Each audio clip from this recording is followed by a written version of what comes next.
is your eyes running through the night. Only take some back, always side to side, crowding through the night. Run, you can run, but you'll never hide.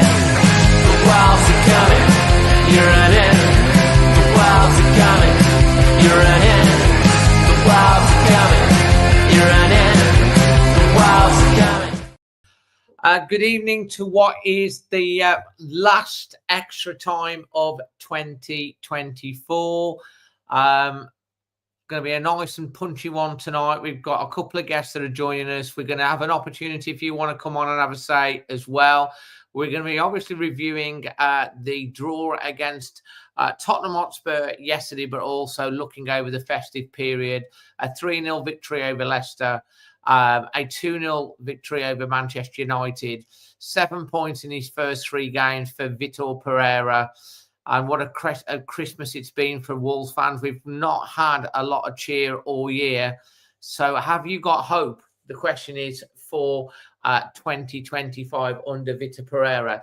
Let me welcome my guests this evening. We've got her back. She was at the game yesterday. It is the golden girl herself, Lucy. How you doing? Oh, yeah, I'm fine. Thank you, sweetie pie. I'm good.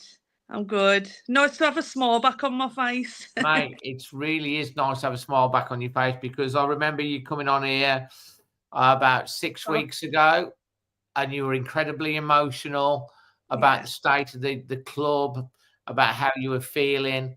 So it's absolutely fantastic to see you smiling. Let's bring on. He's back. It's the voice of reason himself. Jack, how you doing, mate? Good evening. Season's greetings to everybody.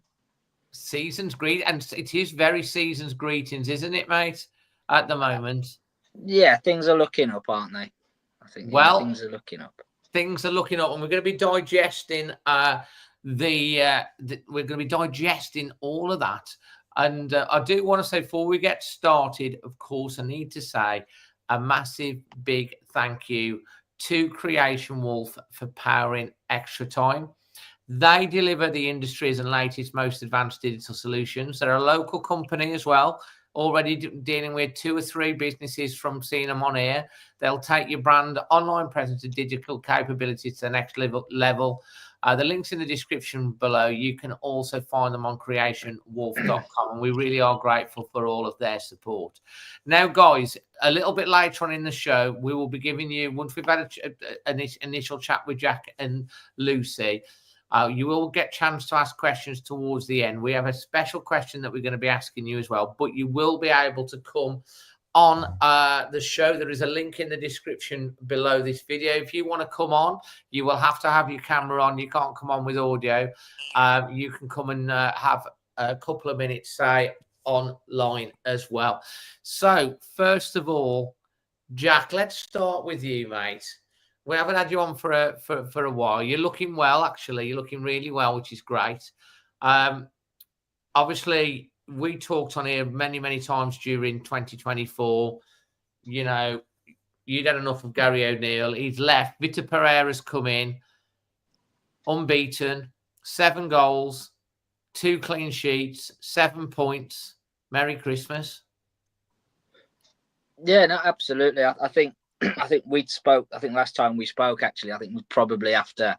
It was Everton, wasn't it? You were sat about 2 rows in front of me. Yeah. And then we said he's got to go because we need someone to come in. And I wrote the word galvanise. So it's come in and galvanise the football club. And I think early days, I know, but I think Vitor's doing that. I think he's starting to kind of pull everyone together. You can see the players are a little bit more settled. They kind of understand what they need to do a little bit more. And I think the biggest difference actually is in the fan base.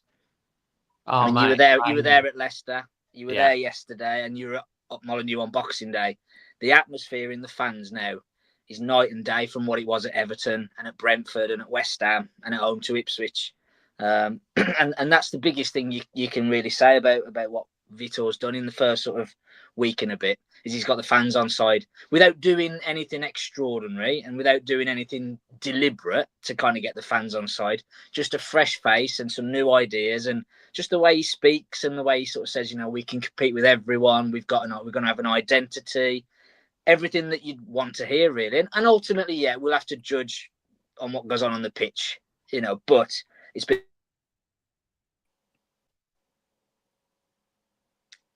Hold on. Yeah, someone was trying to call. There you go. Oh, yeah. It's probably Vita Pereira saying, I think so. I'll yeah. bang you that 20 quid for saying that. Absolutely, yeah. Yeah. Bribes. Yeah. But yeah, You're back with us, Jack. Yeah, so a positive start, yeah. Work to do, of course there is, and I think we'll probably chat about that, particularly in the January window. But, you know, in terms of what he's come in and done, I think we couldn't really have asked for much else, could we really? You know, 7 points from the 9 that we're on offer. I think we'd have all taken that. And I think Lucy touched on it just before we came on, just a bit of a structure as well, and you can kind of see a style of play developing, and I think particularly yesterday, just a real calmness about the team. Would have been easy, and certainly under O'Neill, we would have come out that second half all guns blazing, tired ourselves out in the first 20 minutes getting an equaliser, and been picked off in the last 20 minutes, and we'd have lost 4 or 5-1. Yesterday, Pereira kept the game calm, took the sting out of the game. You know what Tottenham are going to do. They're going to turn it into basketball. We'll have an attack, then you can, then we'll have another one. He weren't having any of that, was he? He was like, right, we're just going to take all the sting out of the game. We're going to slow it down. We're going to play at our tempo. And every time he made a substitution, it made us better and better and better. And I think if anyone was going to win that game at the end, it was us. Yeah. You know, Jack, that's a really good point that you made, actually. Which is funny enough, I was thinking about during the game because I was talking to the producer and I was saying, like, the second half was kind of like there weren't a lot happening for the first 20-25 minutes. It was very sort of like we never felt like massively under threat, and we didn't really threaten them. But yeah, it's like we were like composed. You know, let's make and stay in the game, keep calm. We had a few hairy, scary moments where they got the ball over the top. We dealt with it quite well, and I was saying, and you know, if everyone was on here, she'd back me up. I was saying through that game, do you know what? The longer this game goes on, the more and more nervy they're going to get, and their fans will get. And I said, I just think we're going to get one, and lo and behold, we did. Lucy, was that how you were feeling in the game? Absolutely. The more the game went on, the more you could see their backsides twitching. It was lovely because it's usually us. Yeah, we know that feeling very well. Yeah, very much so. Very much so. It just felt so positive yesterday again. There was no panic. Now, usually with Gary, great bloke, you know, we can say all the niceties. The end of the day, he wasn't good for us. I don't know, there was a difference in the players. They didn't panic anymore. They got the ball, they knew what they were doing with it. And if they didn't, they looked to the side and then used the teamwork. Whereas before, if they had the ball, it was, better get rid of it. Pass, quick. And there was none of that yesterday. It was all that they were thinking, they were taking the time. And that's something we've been waiting to see for a long time. You know what I mean? Mate, I think you're absolutely right. And we do have a first of our phone-ins in the back room. We'll get you on in a minute. We've got Scott and Jade that will be coming on with their thoughts in a little while. Lucy, that we've got who are on the line. If you do want to get on, we'll put you in the backstage. You will be able to get on for a couple of minutes tonight. It is Christmas and New Year to have your say. Lucy, I think you hit the nail on the head. I think Jack hit the nail on the head. When I saw them against Leicester, now, obviously, Jack, I was in a different position to you in Leicester because I was in the hospitality. And again, the Man United game, I was in a little different position because I was in hospitality because we'd run some competitions with one of our partners. And you could just see the structure straight away. They were practicing set pieces. You could see how they were lining up with and without the ball and how tenacious they were trying to get the ball back. Now, the one thing that I thought when we went, Vitor Pereira's talked about the press, and he said it's knowing when to press and not just going, oh, we're going to press, because if you go as individuals, they'll pick you off. Yeah. But when you press, you've got to know when to go. And we turned the ball over so many times. And I think we did that against United quite well as well.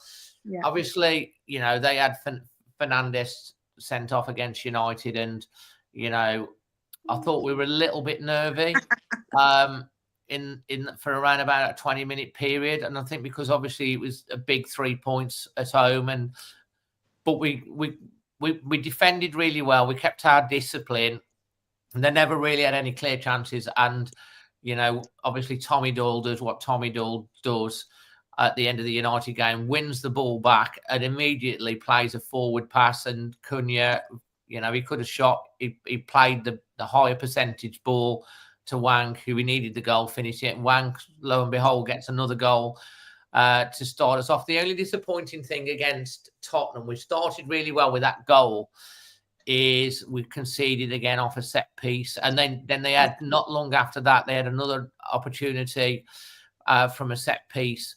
And then obviously Jose Sarr saved the penalty. And then, you know, Tottenham do run at you with numbers and create space. But we didn't panic, did we?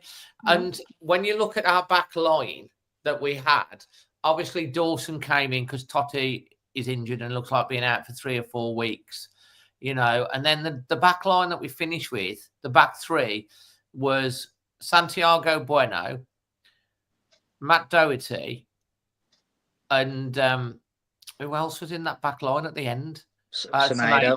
Yeah. Semedo. And that is a makeshift back line, isn't it, Jack? And it yeah, no, absolutely. You know, and I think that's partly self-inflicted with obviously not bringing in the right players in the summer. But then when you lose Totti to injury, obviously you've got no Mosquera for the year. People have to step up, and under O'Neill, perhaps players were, reluctant's the wrong word, but perhaps people weren't quite motivated to step up and you know, go the extra yard for the team. Whereas I think under Vitor, I think there's an expectation from him, isn't there, that, you know, if I play you in a position, it's because I trust you to play that position, but you've got to do it. You know, he's put Matt Doherty on the right of a back three, and he's been fantastic because Vitor believes in him, but also that expectation and those standards are there, that if you're going to play there, Matt, you've got to do this. You've got to win headers. You've got to track runners. You've got to make sure that you're tight to Santi, and you've got to make sure that Rodrigo or Nelson are that side of you as well. And he's doing that. And I think that's what you need from your manager, those real sort of clear instructions and just a little bit of, I'm going to back you today to do this. And yes, it's a bit of a, you know, for me, a gamble, but I'll back you to do it. But you've got to step up as well. And I think you saw that second half. It reminds me, sorry, Jack, but it reminds me so much of Nuno and Cody. Moving Cody back into the back three, into the centre back, and he just fit. He knew where to put him. He knew where it worked. And it's exactly the same, isn't it, with Vitor and Doc? Just the one thing with Doherty, he's a wily old. He's experienced. He's seen a lot. He's not fazed by the game. He's played in at the back, but like with him playing where he was, he hasn't, like, I think Doherty said himself that he hasn't got to get up and down the pitch, you know, like he would as a wing back. And by the way, have you noticed, Jack, that Vitor Pereira has been, you know, when he played Gomez, when he's played Aitnor, he was saying, but our wing backs have been so much higher up the pitch. You know, and the benefit of doing that is, you know, they're out wide. It gives us options. And we've been a lot calmer when we've been playing the ball out the back. It's not been going side to side, side to side, side to side, side to side. You know, Andre's been dropping in that pocket. Sarr's played it to him. He's knocked it out the side, and then they're getting out a lot of the time. It can be a bit high risk at times, that, if you get it slightly wrong. And obviously Jose had, you know, he saved that penalty, and then we all had our heart in our mouths, didn't he, when he kind of like had the ball back to him. He overstepped it, then he kind of lost it under his feet, but we got away with it. His hand was up and stuff like that. I don't think you're going to ever get that out of Jose Sarr's game, but, you know, you've got to be brave. But I also think he's the way Jose had been selecting the passes has been a lot better. He's been told, what's the pattern to play that to there. If Andre drops, play it to him, but make sure you hit him. And if they pull onto you, then play over the top to the high wing backs. And that's what we've been doing. And, you know, it's caused problems for people, but also I think we've been very, very compact as well. Lucy, you know, when we've lost the ball as well. What's the one thing that stood out for you in these 3 games that you've really sort of, you know, really embraced and thought there's a difference? The players' faces, the players' heads held high when they come out onto the pitch. With Gary, their heads were down. They were struggling to be positive. Now they come out and they're like, here I am. I'm here to do my job. And that's the difference for me. Absolutely fantastic to see. It really is fantastic to see, because every single one of them, even those that are on the bench, and I mean, poor Lima not getting his time, even he is so elated with the way that the team are playing. He knows that when he does get his chance, he's going to fit right in, because he's got that same mental attitude as they have. And it's just brilliant. It's just brilliant. And it makes my heart so happy that we're back. It feels like we're back. And You've got that big. You've got it is. Do you know what? I think that's the key thing as well, isn't it? Because look, as fans, we're passionate. Yeah. We love our club. We've all got different tolerance levels. There will be a section of fans. We win a game or two, we're gonna make Europe. We lose a game or two, we're terrible, and then you know. You some are more patient than others. I think by the end, I think especially since that Brentford game, pretty much the whole fan base were like, this ain't going to work with Gary O'Neill. You know, you did have a lot of credit in the bank for last season, which I think, and then the 4-year contract didn't. I thought that was madness. I don't know why they ever gave him a 4-year contract, but I think that weighed heavy. But then you started to see. All of it, you started to see it fracturing. There's apparently there's been bust-ups on the training ground. There's been with the coaching staff. There's been bust-ups in the dressing room. You saw it spilling out onto the frustrations onto the pitch. And the one thing that I love to see, that photograph that was put out yesterday in the dressing room. It was only a 2-2 draw against Tottenham Hotspur, but you saw pretty much the whole team were there. Yeah, it's okay. It's not like they're celebrating an FA Cup win or promotion or whatever, but they look like a team that's back together, and you know, it's like they've had a massive weight that's been taken off them. And they feel like energized. And I think the producer was saying the one thing she really loves from Vitor Pereira, he talks about my players. We never heard that from Gary O'Neill. Talk like that. When he talks about them and the way he speaks, he does speak a little bit. It's early days yet. Early days, he does seem to come across a little bit like Nuno-esque and how he was. Whether that's obviously very early days because it's 3 games in, but we needed someone to come on with a bit of gravitas.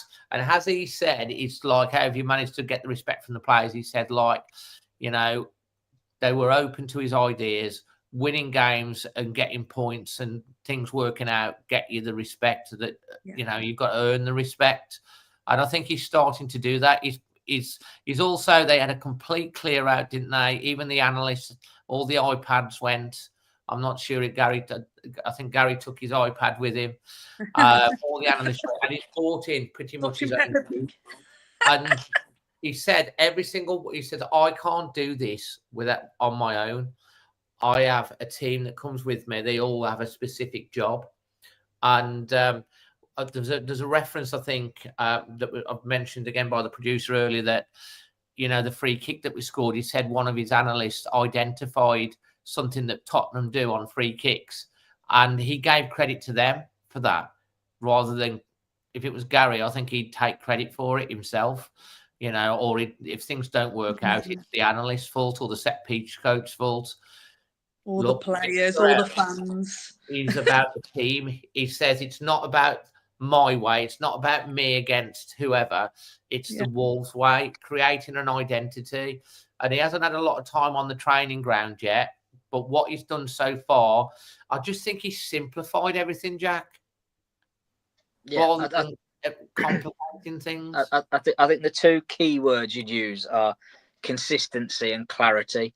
And I think clarity is the real one. If you think about the sort of the first, 15, 16 games of the season, we didn't have a clue who the number one goalkeeper was, because O'Neill chopped and changed from Sarr to Johnson to Sarr to Johnson. And then they took it in turns to have mystery illnesses, so they didn't even be on the bench. And then we had inconsistency over captain. Lamina had the captaincy. Then there was all that about after West Ham and reports where he'd been stripped of the captaincy. Then O'Neill said, oh, no, it was a mutual decision. Absolute nonsense. But now Pereira's coming and everyone knows what the score is. And equally with those support staff he's got in there, the message to the players will be exactly the same, whether it's Vitor, whether it's his assistant, his goalkeeping coach, his fitness coach. They'll be giving those players the same message. So those standards are rock solid and really high, and no one can dip behind it without consequences, because there's no kind of hiding behind, oh, well, your coach said this to me, so I'm going to, everyone's getting the same message from everybody. Those standards will just stay high, and that should see us in really good stead. Yeah. Absolutely. So we have one of our callers come on now and see what they've got to say, because we've got young Scott and Jade that's going to be coming on. Let's hear what their thoughts are. Thanks for calling in. Can you turn your camera around? Yeah. Sorry, by the way, is that one of those Foco blankets that you've got there? What is that? Nah, they're all personally made, all gifted. Nice. Well, Scott and Jade, welcome to Extra Time. What would you like to say to myself, Lucy, and Jack? It's good to have some youngsters come on. Well, we're more pleased to be here, actually. Well, we're really pleased to be able to give you the opportunity to say what you want to say about the Christmas period games. Scott, you go first, and then we'll have Jade. Okay, well, I've watched all matches personally, because I have a certain way to watch them. I didn't be able to watch the game versus Leicester, but I saw the highlights, and I was thinking, now that we've sat going there, we've got a new manager in place, I think this is going to be a very good turnaround section for us. I watched the full game versus Man United, and honestly saw how well the defence coped with the few United attacks and how well the attack all worked together. And then the Tottenham game I didn't get to watch, unfortunately. Fantastic. And Jade, what would you like to say? I'm sorry. Come on, Jade. Come on, Jade, you've got support now. Yeah, I know. No, I think with Lucy on there. You got Lucy on there as well, so you're all right. Go on, Jade. Yeah, Jade. I think now since you've sacked Gary O'Neill, no, because give me anxiety. Okay, fine. Now that you have sacked Gary O'Neill, I think that you have a better chance of getting higher, like into mid-table, because I know you're in relegation before. And me not being a Wolves fan, I still do watch Wolves games with Scott. You're not a Wolves fan, Jade? No, I'm a Liverpool fan. I don't know. I told you. I can't remember that. No. Well, but you okay? Is that because Liverpool are top of the league? No, I've been a fan of them for a while now. So basically, my mum put me and my other sister in a Liverpool shirt. It didn't work. They didn't put her in a Liverpool shirt, and it worked. Okay, but you like the Wolves as well. Yeah, Wolves is my second favourite team. If that's okay. the thing. Go on then, Jade. I don't know what to say. I don't know what we're doing. What's going on? You're talking about mid-table. Yes. Yeah. I think you have a higher chance of being mid-table since the way that Victor Pereira, what's his name? Yeah, Victor Pereira. Oh my God, I can't say his name. Sorry, I've got anxiety. Sorry. Okay. Anyway, him. Yeah. I think that he's going to give you a better chance of being able to improve yourselves in the state that Gary O'Neill put you in. You guys were in a terrible state. It's like Gary O'Neill hated the team. Yeah. Well, I think you've summed it up very well. You put us in a terrible state. Would you concur with that, Jack and Lucy? Absolutely. Well said. Well, Scott and Jade. Lucy, any questions? Go on, Lucy. What were you saying? I said, stop hiding your mouth because you're beautiful. Oh, Jay, that's lovely. Oh, that's sweet. Thank you. Jack, anything to say on what they've got to say there? Who's your favourite Liverpool player? All day. Mo Salah, definitely. No, so, Who's your what favourite about when he leaves in the summer? Or when he leaves in the summer. Wait, no. No, I don't want the players to leave. I don't want to leave. Who's your favourite Wolves player? Oh, Cunha. I agree with Cunha. Scott, what about you? Favourite Wolves or Liverpool player? Wolves player. Because you are a proper Wolves fan. Well, my initial favourite, like, I did fall in love with Cunha, but I also started to fall in love with Lamina, but then he's just like gone disappearing. Like, where's he gone? Absolutely. Terry says Jade needs converting, Scott. Right, it's not happening. It's not happening. No. Anyway, guys, thank you for ringing in this week and coming on the show. Much appreciated. And I hope you enjoy the rest of the show. We will. Right, thanks, Dave. Thanks, Dave. Fantastic. Always. There you go. Fantastic to have Scott and Jade come on tonight. How sweet. You know, but I think Jade definitely needs converting to be a full Wolves fan. Maybe one day she will do when she realises it's a long way to Liverpool and it's only down the road to Molineux. Anyway, moving on for that. I want to talk about your Lee Moore Windows man of the match, Lucy, for yesterday. It's a really hard one because they all played so well. My boy, my Semedo, smashed it again. But I'm not going to keep going for the same bloke because it's not fair. I'm going to go for Doherty. I'm with you, Dave. Yeah. Yeah, I'll go for Doherty. He just looks so much more comfortable in that position. He looks, he's beaming. And we haven't seen that for a while from him. He just looks more confident, more stable. So, yeah, definitely Doherty.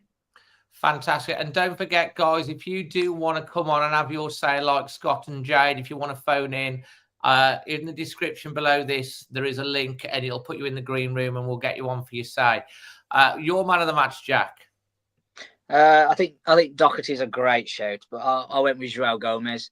I just thought that midfield two, him and Andre, just completely kind of controlled the tempo of the game. And we said earlier, you know what Tottenham want to do? They want to turn it into pinball, end to end.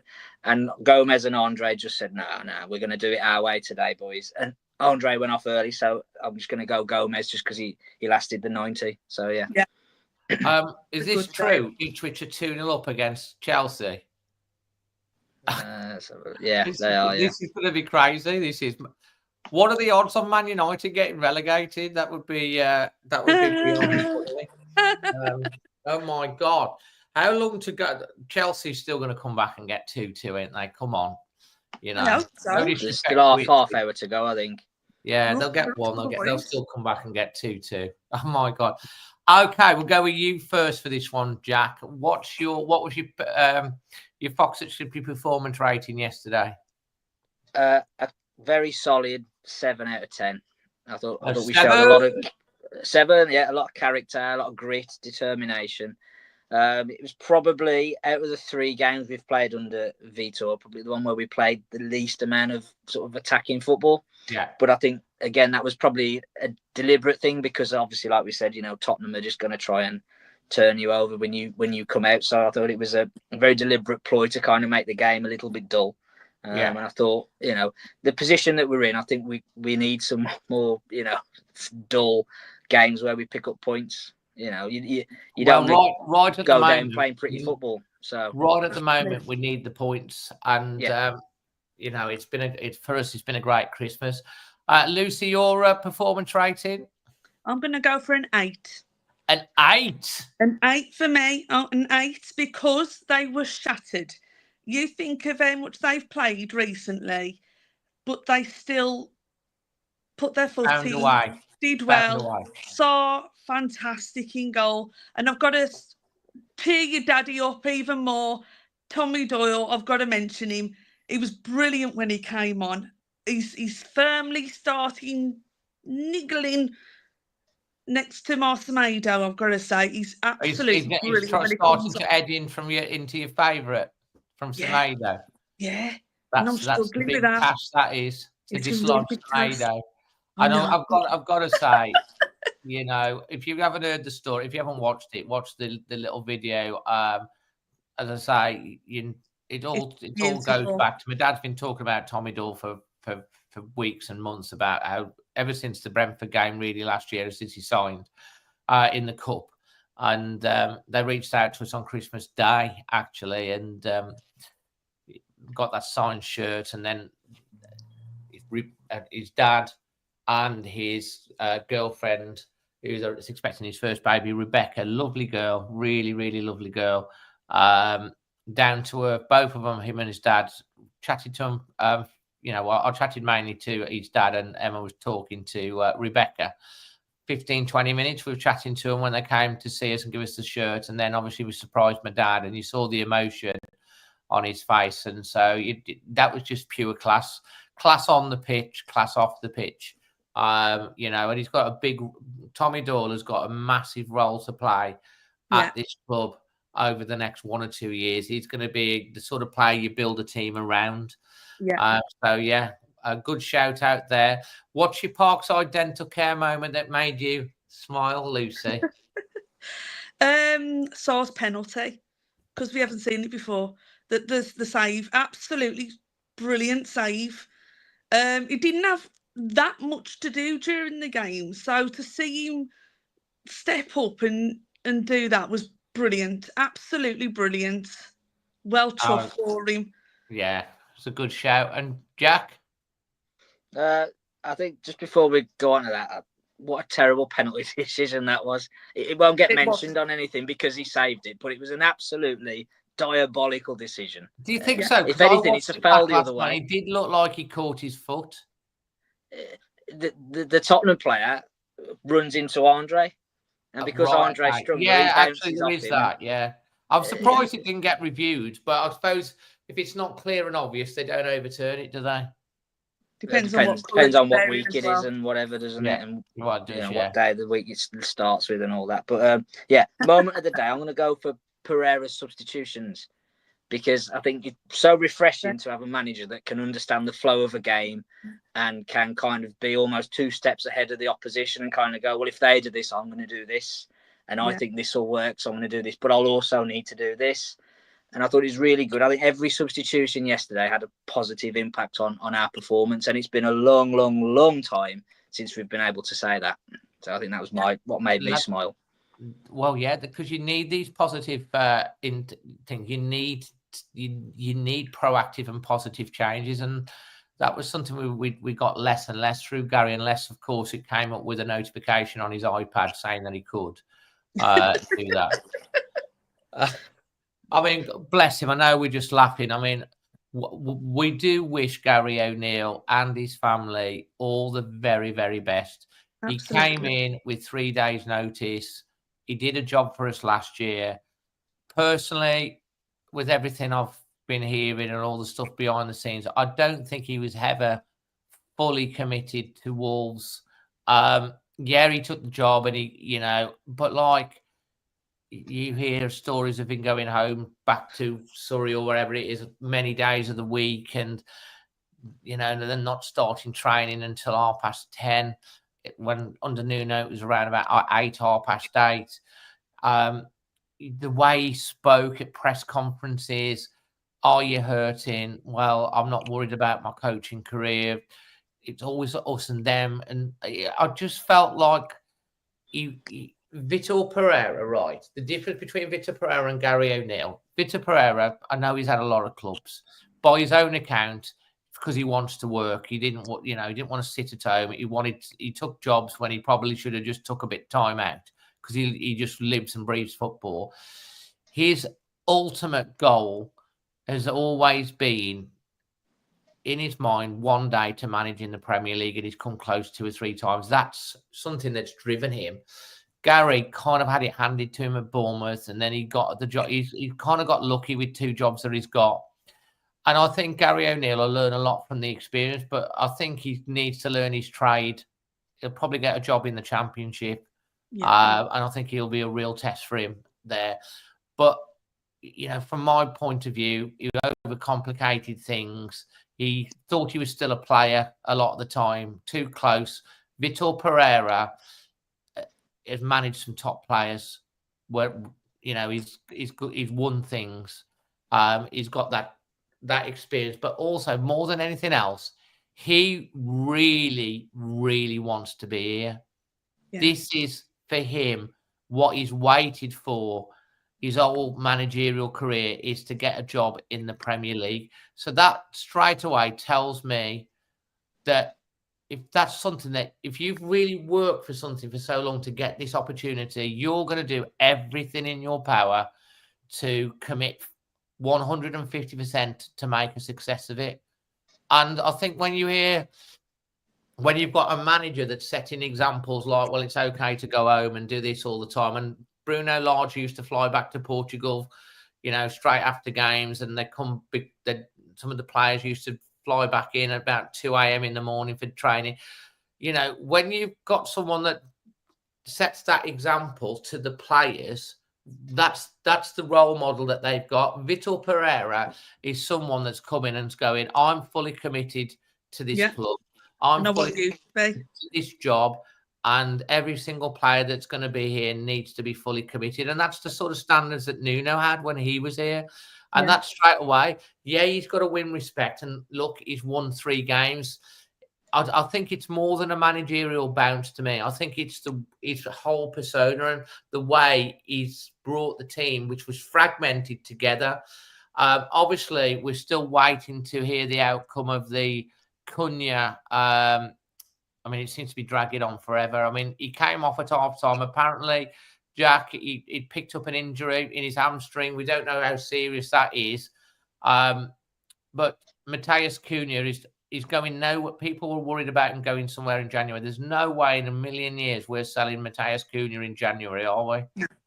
No, at the end of the day, we paid 43.5 million for him anyway, didn't we? So if we're going to sell him, it's going to be 80 million plus, isn't it, to fit our sort of model? No one's paying that kind of money in January because it's not that kind of market, is it? January. The summer is a completely different question, isn't it? But right now in January, the teams that are going to be busy in the market haven't got 80 million pounds to spend, so it's not going to happen.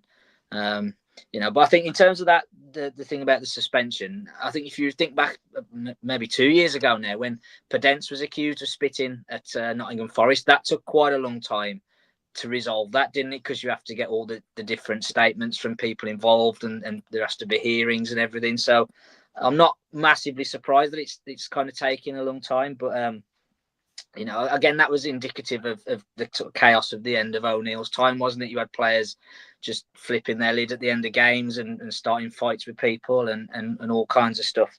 I think just to make a really quick point on what you were saying there, Dave, about Vitor Pereira, it's only really in the UK where we sort of see someone with a lot of clubs as a negative, the sort of the Sam Allardyce, that kind of thing. In Europe, it's seen as a really positive thing. If you've managed lots of different teams, it's kind of, you're quite adaptive and flexible and that kind of thing. So, and I think he's had 600 games as a manager, hasn't he? Now, in modern football, if you're not a very good manager, you don't get past 60 games.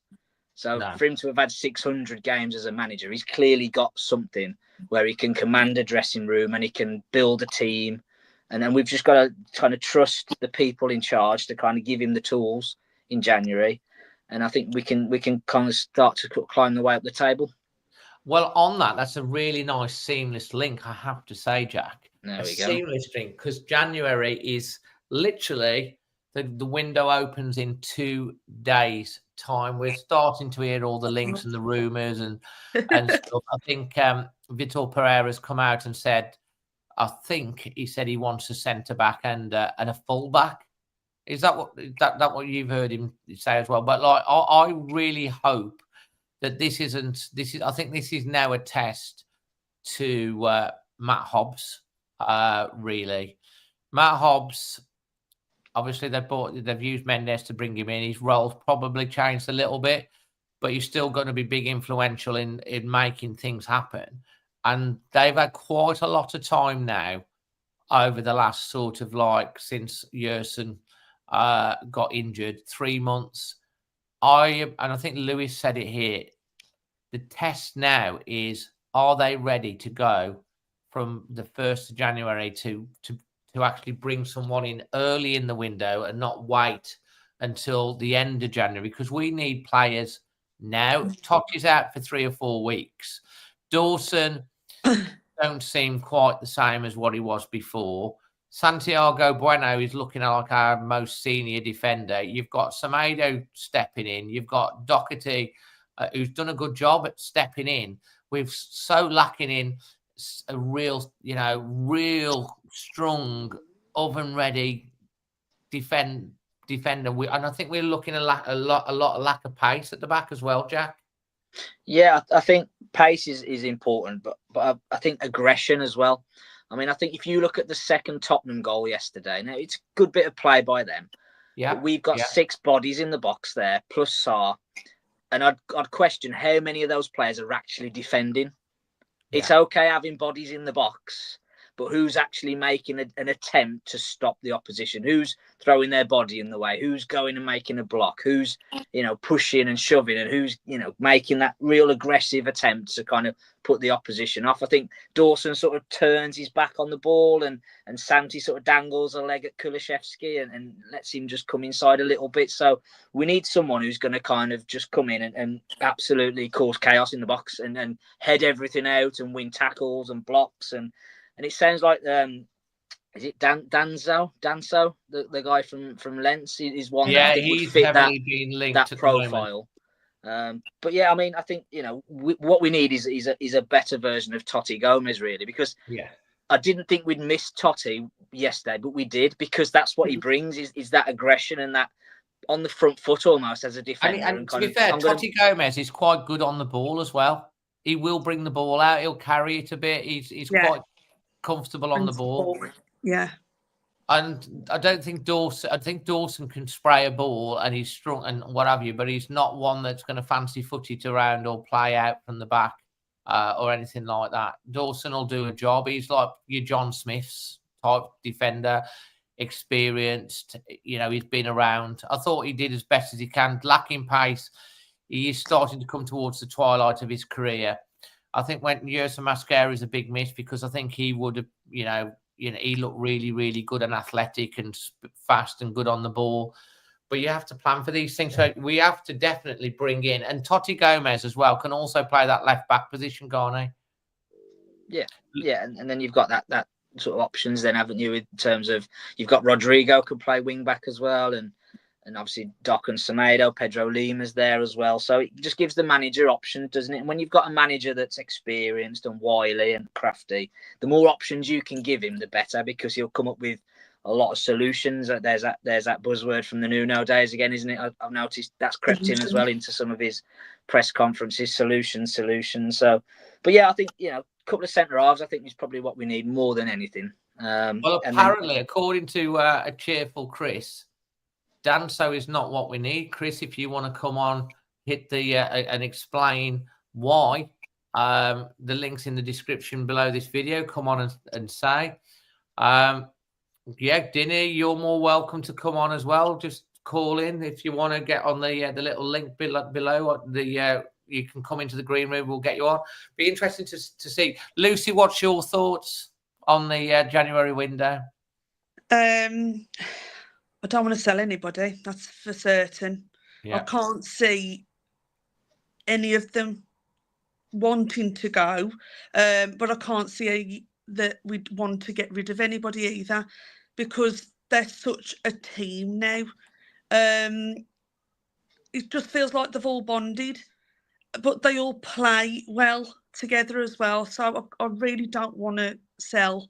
I really can't put my finger on one player.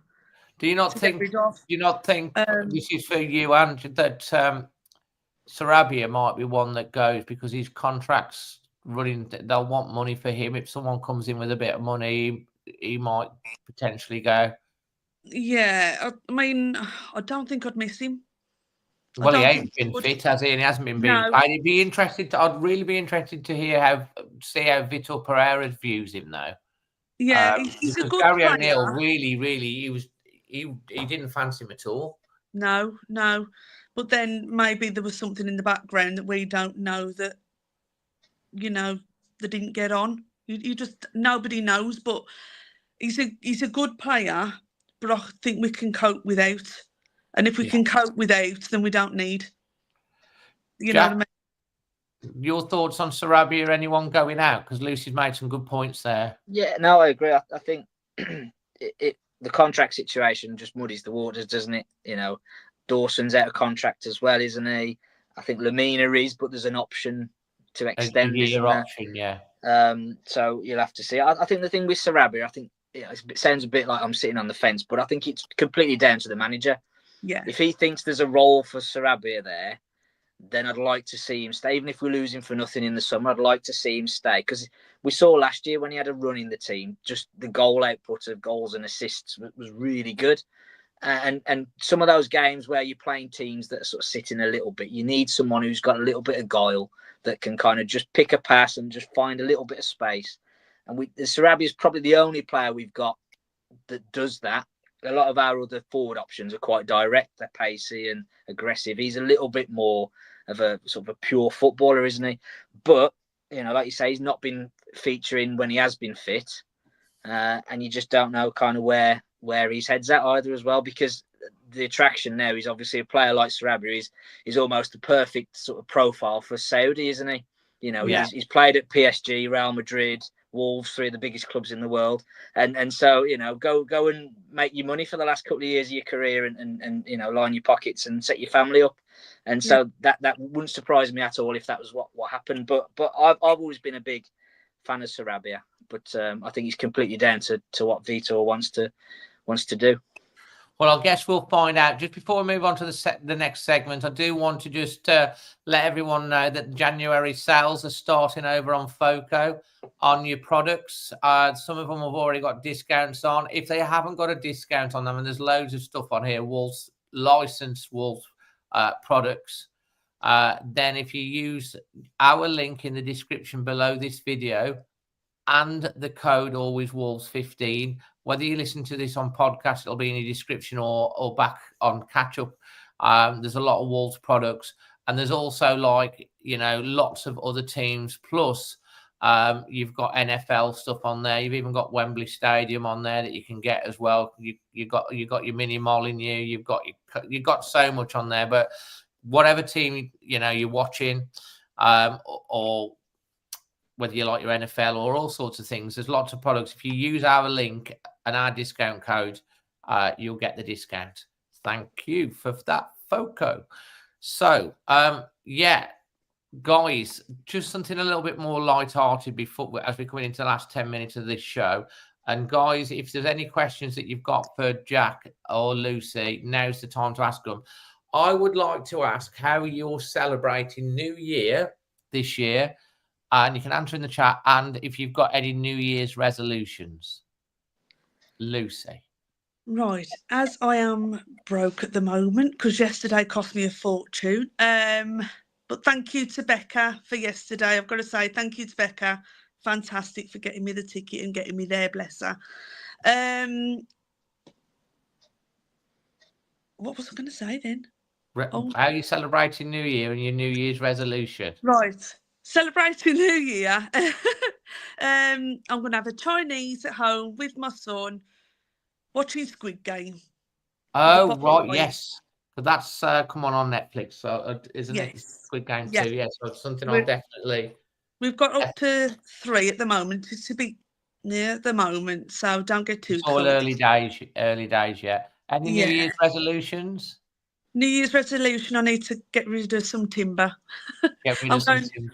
I'm going to Tunisia in June for my son's 21st, so I need to get rid of some timber before then, because no way am I going like this. You've got plenty of time. I Jack, have. how you seen in New Year?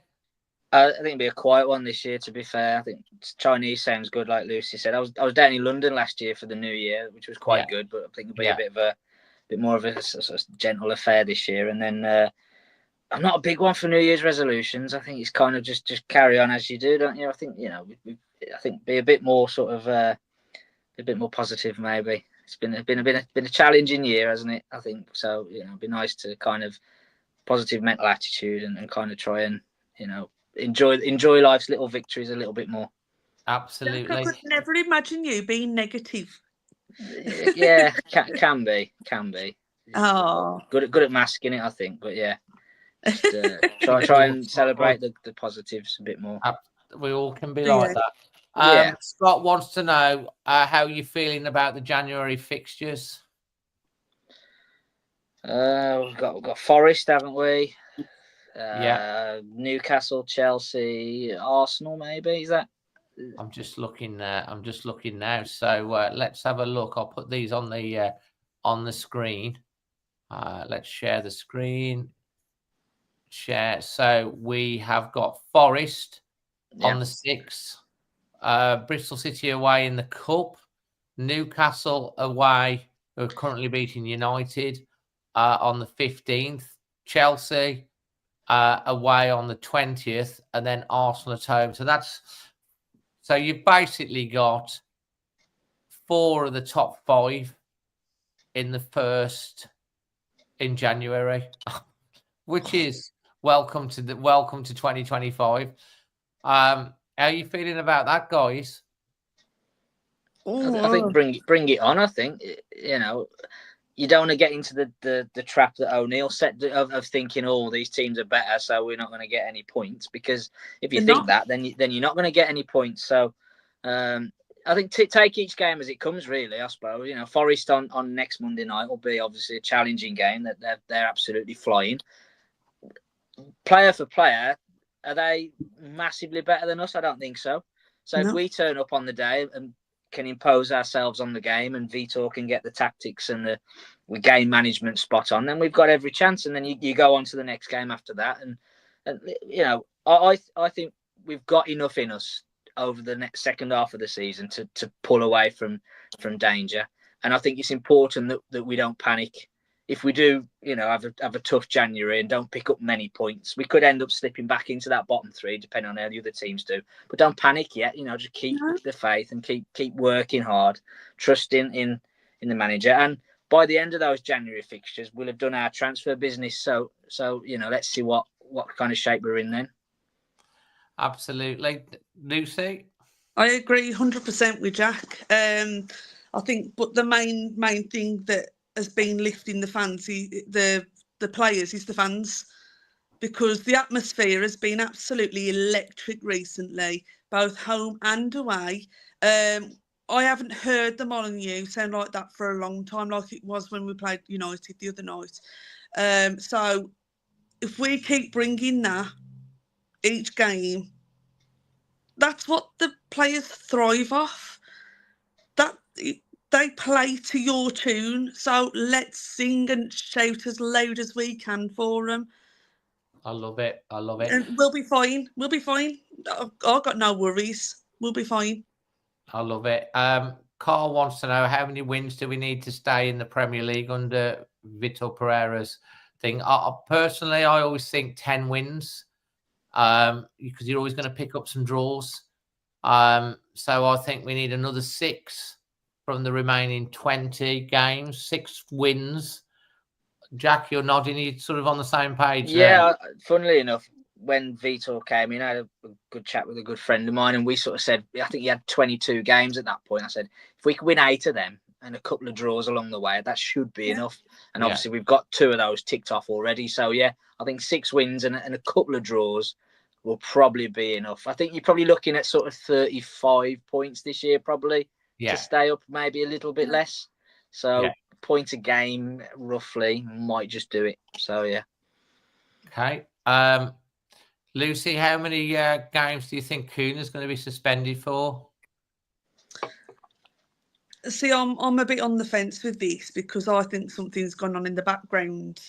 Because no way would that lad have jumped at that bloke the way he did without that bloke saying something to him and to Aït-Nouri. So, plus, he hasn't pressed charges. Now, if he felt that he was attacked by Cunha, don't you think he'd have pressed charges by now? I don't know whether would we know that. There's something not right about it, and I think the FA are looking quite hard into it. I think it might be a 3-match ban.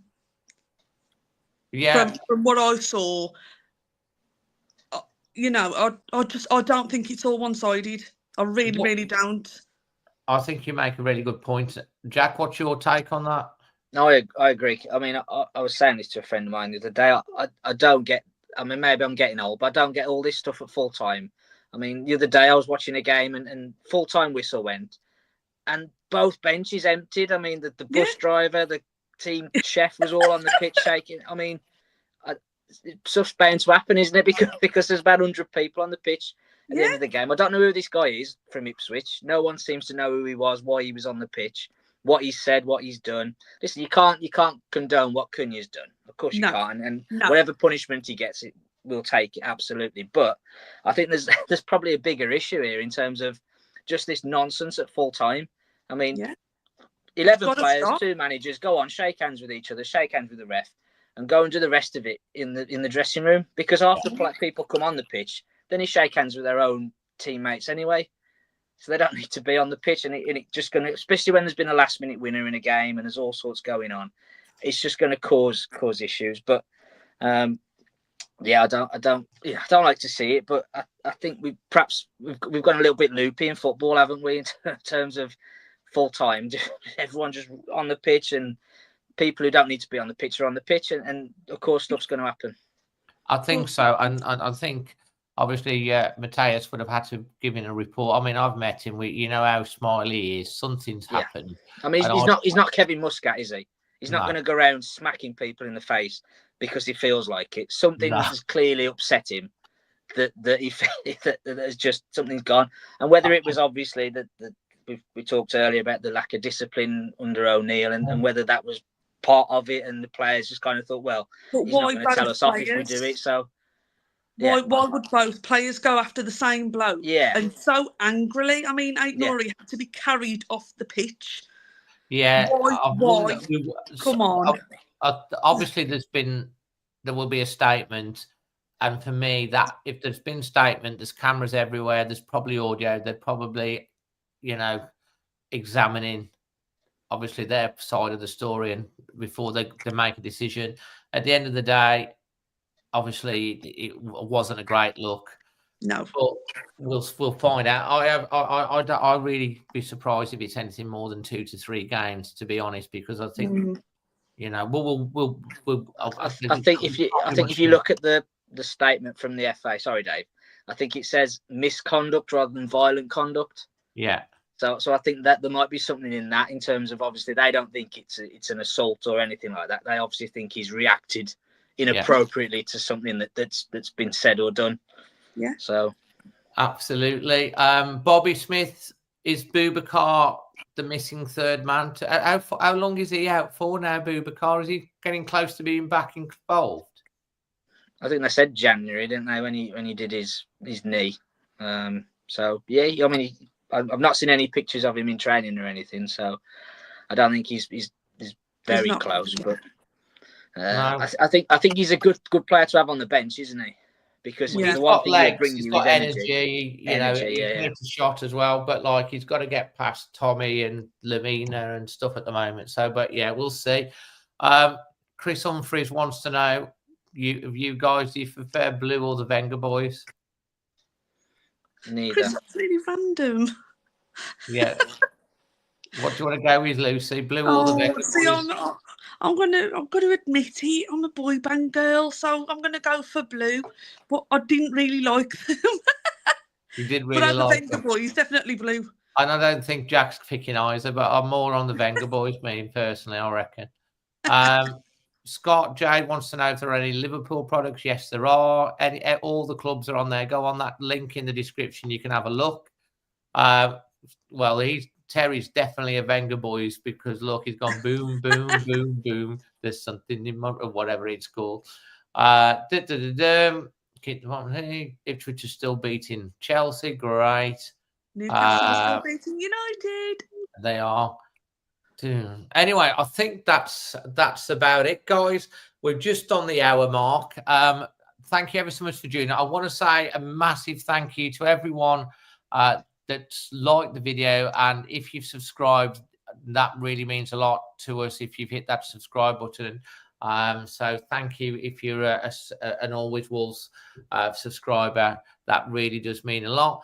And of course, as this is the last extra time before the new year, from everyone that's participated on the panel this year, and to everyone that's been in the chat, from all of us at Always Wolves to all of your families, wherever you are in the world, we do want to wish you a happy and prosperous new year.